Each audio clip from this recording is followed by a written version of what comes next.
And do you think these experiences like making YouTube videos and making podcasts changed or impact you in any way? Um, in what sense do you mean? Like if you have any additional skills or do you think you were better in communication through podcasts, like presenting a case in podcasts and things? Yeah, I mean, definitely like video editing and audio editing is never something that I thought I would really have any skills in at all at the start of my degree. So, on a very practical level, that's something that I've learned and grown in. And hopefully, the editing on the YouTube videos and the podcast shows a certain amount of growth there, because I think some of the early videos are a little bit ropey. But yeah, in terms of actually presenting the cases, I definitely think that, while I was doing it, while I was teaching, it it made it it made me a better teacher, because it was sort of forcing me to explain things um, in a way that I hoped would be simple enough for a wide audience.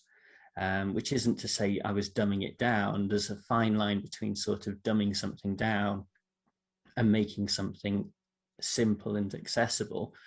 And I think that throughout the YouTube videos and through the podcast, that's kind of the fine line that I've sort of tried to sort of wend my way down, and hopefully it's something that I've got better at through the years. And certain cases, you read them and they sort of make you reflect and change your mind. And when you do things over a number of years, you sort of see a certain amount of change and growth in the law, and that's kind of interesting in itself as well. Yes. And I just want to quickly jump back to while you have been working in legislation.gov.uk. So can you just tell us more about your role in that organization? Yeah, I mean, so as an introduction, in case people haven't heard of it before, legislation.gov.uk is a website that is run by the UK government and publishes all legislation across the UK. So not only from Parliament, but from the Welsh Assembly and the Scottish Parliament and the Northern Ireland Assembly, um, and attempts to sort of keep that up to date. And this means that there's sort of thousands of pieces of legislation that get published every year. So obviously most people will have heard of acts of parliament, but there's also something called statutory instruments, which are basically passed by government ministers. And these were used quite a lot, in particular during coronavirus times. So with COVID-19, there was a need for the government to react quickly to different situations. And so you'll have something like the Public Health Act 1984, which grants ministers a range of powers. And statutory instruments are the ways that the ministers use those powers. So the statutory instrument will basically say, there is a national emergency because of the coronavirus. We need to make sure that people wear masks or something like that. And so you have lots of these smaller instruments that come in throughout the year, but they will deal with a whole range of things. It will be road traffic things, it will be electoral districts, and so there's thousands of these that come through a year. And my role at legislation.gov.uk was just to make sure that they got onto the website as soon as possible.